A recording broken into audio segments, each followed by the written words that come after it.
দর্শক বন্ধুরা, আমি অনুপ বিশ্বাস। দর্শক, গত রাত থেকে আজ সকাল পর্যন্ত ইরান ইসরায়েলের বিভিন্ন শহরে বিধ্বংসী হামলা চালিয়েছে। স্ক্রিনে আপনি ওই হামলার কিছু ছবি দেখতে পাচ্ছেন। এছাড়াও আমি আপনাদের শোনাবো দুটো বড় খবর, যেগুলো ইসরায়েলে রীতিমতো তীব্র আতঙ্ক সৃষ্টি করেছে। আসুন, প্রথম বড় খবর। দর্শক, ইরানি বাহিনীর পক্ষ থেকে স্পষ্ট হুঁশিয়ারি দেওয়া হয়েছে ইসরায়েলি সেটলারদের, যদি তারা ফিলিস্তিনের দখল করা এলাকা না ছাড়ে তাহলে তার ভয়ানক পরিণতির জন্য প্রস্তুত থাকতে হবে। হ্যাঁ দর্শক, ইরানের সেনাবাহিনীর পক্ষ থেকে এখন এরকমই আলটিমেটাম দিয়ে বলা হয়েছে, যদি জীবন চাই তাহলে অবিলম্বে ফিলিস্তিনের জমি ছেড়ে দিতে হবে। মানে এই ভিডিওতে আপনি যে হামলার দৃশ্য দেখতে পাচ্ছেন তা হলো হাইফা, তেল আবিব সহ অন্যান্য জায়গায় গত রাতের হামলা। আর এসব নিয়ে ইরানের কর্নেল রেজা সৈয়াদ স্পষ্টভাবে বলেছেন, ওই জমি ছেড়ে দাও, নইলে এমন পরিস্থিতি হবে যে এখানে আর বেঁচে থাকা সম্ভব হবে না। এবার দ্বিতীয় খবর, আরও একটি বড় বিবৃতি এসেছে এক ইরানি কর্মকর্তার কাছ থেকে। তিনি বলছেন যে ইসরায়েলের উপরে পারমাণবিক বোমা ইরান নয় বরং পাকিস্তান ফেলবে। দর্শক, এই দুইটি বিবৃতি ইসরায়েলকে রীতিমতো কাঁপিয়ে দিয়েছে। এখন ইরানের সরকারি বার্তা সংস্থা থেকে 15 জুন রাতের একটি রিপোর্ট এসেছে, যেখানে বলা হয়েছে যে ইরানের সেনাবাহিনী ইসরায়েলি সেটলারদেরকে সরাসরি এবং কঠোর বার্তা দিয়েছে, জীবন চাইলে ফিলিস্তিনের দখলকৃত জমি অবিলম্বে ছেড়ে দাও, যেখানে তোমরা অবৈধভাবে বসতি গড়ে তুলেছ। সেসব জায়গা ছেড়ে না গেলে অচিরেই এই জমি বসবাসের অযোগ্য হয়ে পড়বে। এটা ছিল ইরানের পক্ষ থেকে দেওয়া পুরোপুরি একটা হুঁশিয়ারির বার্তা।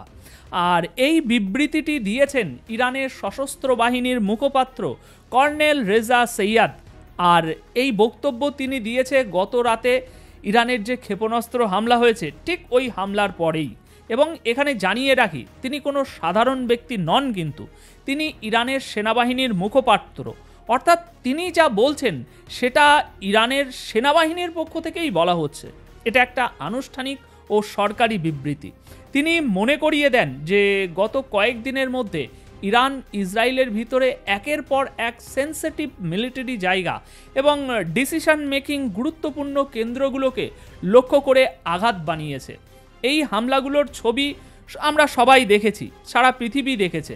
তাই তিনি বলছেন, আমরা ইসরায়েলের এমন সব জায়গায় হামলা চালাবো যেখানে তাদের কমান্ড সেন্টার ও বাহিনী লুকিয়ে আছে, সেটা সেনাঘাঁটি হোক, আন্ডারগ্রাউন্ড বাংকার হোক বা তাদের বিজ্ঞানীদের বাড়ি হোক।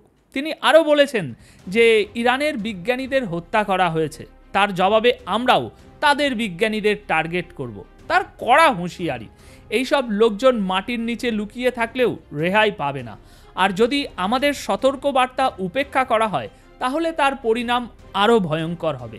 এছাড়াও দর্শক, ইরান বলছে তাদের মিশন চলতেই থাকবে, যতদিন দরকার ততদিন চলবে। কর্নেল রাজা সৈয়াদ তিনি স্পষ্ট করে বলেছেন যে ইসরায়েল যেন সেটলারদের অর্থাৎ দখলদার ইহুদি বাসিন্দাদের ঢাল হিসাবে ব্যবহার বন্ধ করে। তিনি এই কথা সরাসরি ইসরায়েলি সরকারের উদ্দেশ্যে বলেছেন। তার কথা অনুযায়ী এই যুদ্ধ শুধু মিসাইলের নয়, এখন প্রতিটি ইসরায়েলিকে সিদ্ধান্ত নিতে হবে যে জীবন বাঁচাতে চায় তারা নাকি বেঞ্জামিন নেতানিয়াহুর পাশে দাঁড়াতে চায় তারা। তো এটাই ছিল প্রথম বড় বিবৃতি, যেটা একেবারে স্পষ্ট ও কঠিন হুঁশিয়ারি। ইসরায়েলি সেটলারদের উদ্দেশ্যে বলা হয়েছে এখন এলাকা ছেড়ে চলে যেতে হবে। এবার আসি দ্বিতীয় ও সবচেয়ে বড় ঘোষণায়। গতকাল থেকেই এই নিয়ে সামাজিক মাধ্যমে কানাঘুষো চলছিল, কিন্তু কোনো ইরানি কর্মকর্তা এ বিষয়ে প্রকাশ্যে কিছু বলেনি। তবে এবার তা এসেছে একদম আনুষ্ঠানিকভাবে এবং এখানে প্রবেশ করে গিয়েছে পাকিস্তান এখন এই ঘটনার অংশ হয়ে উঠেছে। পাকিস্তানের পক্ষ থেকে ইরানকে পারমাণবিক সহায়তার প্রতিশ্রুতি দেওয়া হয়েছে। মোহসেন রেজাই নামে এক প্রভাবশালী ইরানি নেতা তিনি দাবি করেছেন যে পাকিস্তান ইরানকে বার্তা পাঠিয়ে বলেছে, যদি ইসরায়েল তেহরানে পারমাণবিক বোমা ফেলে তবে আমরাও মানে পাকিস্তানও ইসরায়েলে পারমাণবিক বোমা হামলা চালাবে। এটা পাকিস্তানের পক্ষ থেকে বলা হয়েছে। আর মোহসেন রেজাই কে আপনি জানেন কি? তিনি খুবই গুরুত্বপূর্ণ একজন ব্যক্তি। তিনি ইরানের জাতীয় নিরাপত্তা পরিষদের সদস্য এবং রেভলিউশনারি গার্ডের সাবেক কমান্ডার ছিলেন তিনি বলছেন যে পাকিস্তান ইরানকে আশ্বস্ত করেছে যে যদি ইসরায়েল পারমাণবিক হামলা চালায়, পাকিস্তানও ইসরায়েলের উপর পারমাণবিক বোমা ফেলবে।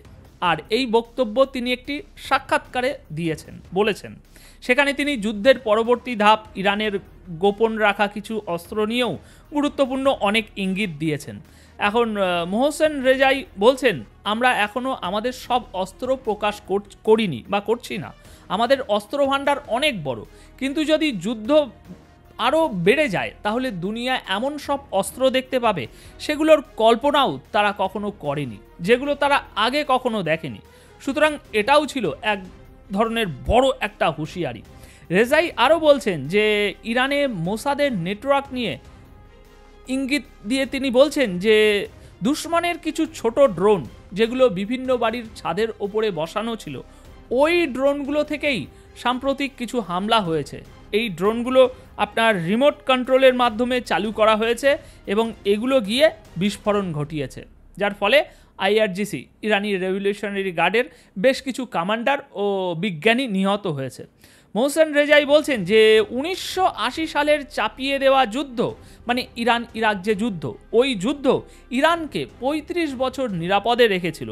আর যদি আমরা এই বর্তমান যুদ্ধেও সফল হই তাহলে আগামী 50 বছরের শান্তি নিশ্চিত হয়ে যাবে। রেজাইয়ের দাবি অনুযায়ী ইসরায়েলের সাম্প্রতিক হামলার পর গত 3 দিনে অনেক আরব দেশ ইরানের সাথে যোগাযোগ করে সমর্থনের কথা জানিয়েছে, অর্থাৎ অনেক আরব শাসক এখন ইরানের পাশে এসে দাঁড়াচ্ছেন।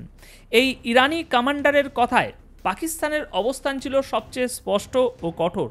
তিনি জানান, পাকিস্তান সাফ বার্তা দিয়েছে যে যদি ইসরায়েল পারমাণবিক অস্ত্র ব্যবহার করে তাহলে আমরাও জবাবে পারমাণবিক অস্ত্রই ব্যবহার করব। তাই এখন দেখার বিষয় হলো নেতানিয়াহু পাকিস্তানকে কি জবাব দেয়। এই বিবৃতি এমন এক সময়ে এসেছে যখন ইরান ইসরায়েল উত্তেজনা একেবারে চরমে পৌঁছে গিয়েছে। এই উত্তেজনা যে কোনো মুহূর্তে বড় ধরনের ধ্বংসাত্মক যুদ্ধের রূপ নিতে পারে। তাই দেখার বিষয় হবে বেঞ্জামিন নেতানিয়াহু পাকিস্তানকে নিয়ে এবার কি করে। এছাড়া 15 জুন ও 16 জুন রাতে হাইফা থেকে তেল আবিব পর্যন্ত ইরানের যে হামলা হয়েছে তার কিছু ছবি দেখুন। যে ছবিটা আমি আপনাদের প্রথমে দেখাতে যাচ্ছি সেটা একটু আলাদা ধরনের। এই যে ক্ষেপণাস্ত্রগুলো ইরান ছুড়েছে সেগুলো মাঝপথেই নিজেদের গতি বাড়িয়ে নিতে পারে সক্ষম। এই ক্ষমতা হাইপারসনিক ক্ষেপণাস্ত্রের মধ্যেই একমাত্র থাকে। মানে ব্যালিস্টিক ক্ষেপণাস্ত্রের যে বুস্টার থাকে সেটা মাঝ আকাশে একসময় আলাদা হয়ে যায়। এই বুস্টার প্রথমে ক্ষেপণাস্ত্রকে বিশাল গতি দেয়, তারপর নিজেই আলাদা হয়ে যায়। আর যখন এটা ঘটে তখন একটা বুম শব্দ হয়, একটা ধ্বনি তরঙ্গের মতো শব্দ। ওটাই হলো সেই বুস্টার সাপ্রেশনের সময়কার শব্দ। এরপর ক্ষেপণাস্ত্র এতটাই দ্রুত গতিতে চলে যায় যে তখন আর সেটা কেউ থামাতে পারে না, যেমনটা স্ক্রিনে দেখছেন। আর এই ঘটনাগুলো ঘটেছে গত রাতে। আর কেউ লিখেও দিয়েছেন জাস্ট বিউটিফুল। দর্শক, ঠিক এই ইরানি ক্ষেপণাস্ত্রগুলোর জন্যই ইসরায়েল কিছু করতে পারছে না। ক্ষেপণাস্ত্রগুলো একের পর এক আসছে আর ইসরায়েলের ইন্টারসেপ্টার সিস্টেম বুঝতেই পারছে না কিভাবে প্রতিরোধ করবে। এগুলোর ভিতরে সম্ভবত সেন্সার বসানো আছে, আর এই সেন্সারই মাঝপথে গতি বাড়িয়ে ফেলে বুস্টার ব্যবহারের মাধ্যমে। আচ্ছা, এখন আমরা আরেকটু এগোই। এই ছবিগুলো হলো সেই কমান্ড সেন্টার বা নিয়ন্ত্রণ কক্ষের যেখান থেকে ইরানি ক্ষেপণাস্ত্রগুলো ছোড়া হয়েছে বা হচ্ছে। এখানে দেখা যাচ্ছে বিসমিল্লাহির রহমানির রহিম পড়ে তারপর তারা সঙ্গেই বাটন টিপে ক্ষেপণাস্ত্র ছুড়ে দেওয়ার কাজ করছে। এই জিনিসটা দেখানো গুরুত্বপূর্ণ ছিল যে ঠিক কোথা থেকে এটা হয়েছে। এদিকে তেল আবিবের রামাদাগঞ্জ এলাকায় যে হামলা হয়েছে তার আরও একটি ভিডিও সামনে এসেছে। আর একটা কোণ থেকে ভিডিওটা দেখুন, আপনার মনে হবে যেন গাজা অঞ্চলের কোনো ভবন দেখছেন।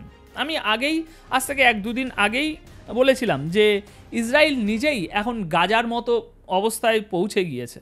এই যে দেখুন, ক্ষেপণাস্ত্র এসে পড়ছে, কি বিশাল ধোঁয়ার কুণ্ডুলি উঠছে, ধ্বংসস্তূপ চারিদিকে ছড়িয়ে পড়ছে। এর মানে হলো ইরান তাদের বড় সড়ো ক্ষেপণাস্ত্রের মাধ্যমে ভারী ওয়ারহেড লাগিয়েছে, যার কারণে ইসরায়েলে এত বড় ধ্বংসযজ্ঞ হচ্ছে।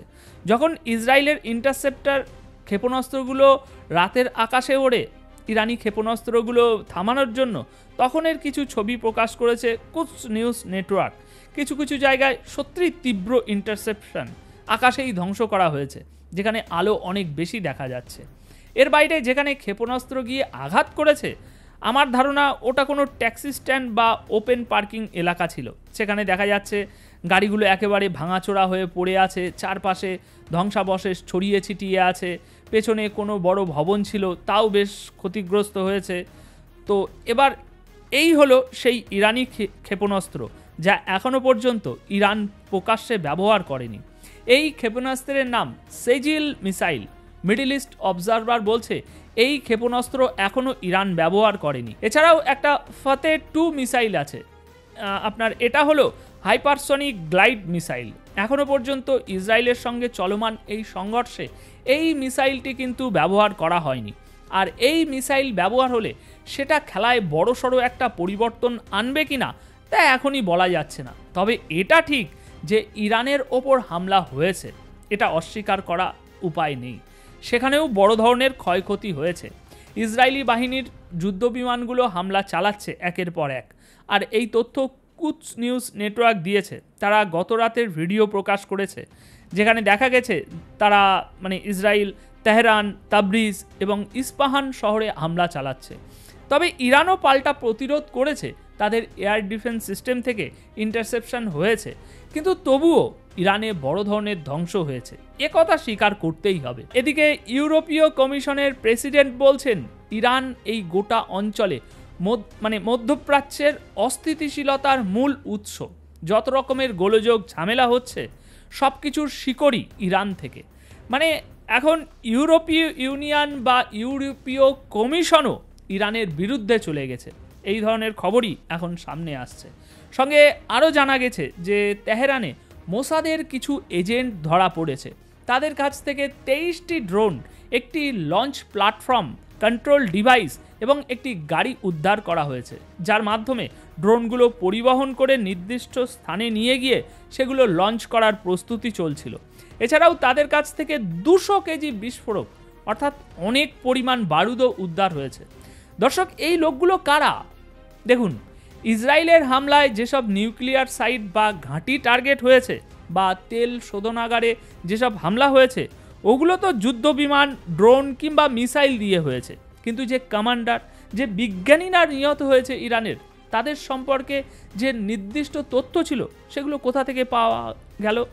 ইসরায়েলের কাছে কোথা থেকে আসলো? সেগুলো ছিল এই ড্রোন হামলার কারণেই আর এই মোসাদের এজেন্টদের কারণেই। এই লোকগুলোকে টার্গেট করে হত্যা করা হয়েছে। আর এই তথ্য ছিল ইরানে থাকা মোসাদ নেটওয়ার্কের কাছে। এই ড্রোনগুলো ওরাই চালিয়েছে, যাদের মাধ্যমে ওই কমান্ডার আর বিজ্ঞানীরা মারা গেছেন। ঠিক এই একই ঘটনা ঘটেছিল ইসমাইল হানিয়ার ক্ষেত্রেও, মনে আছে? যদি তখনই একটু দ্রুততা দেখিয়ে সেই নেটওয়ার্কটাকে আজকের এই নেটওয়ার্কটাকে ধরা যেত, তাহলে হয়তো আজ ইরানের সরকার আয়াতুল্লাহ আলী খামিনি বা IRGC-কে এই পরিস্থিতির মুখোমুখি হতে হতো না।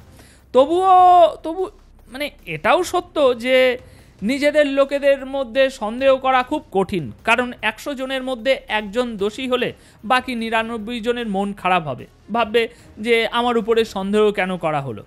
তো দর্শক বন্ধুরা, এই প্রতিবেদনে তাহলে আপাতত এই পর্যন্তই।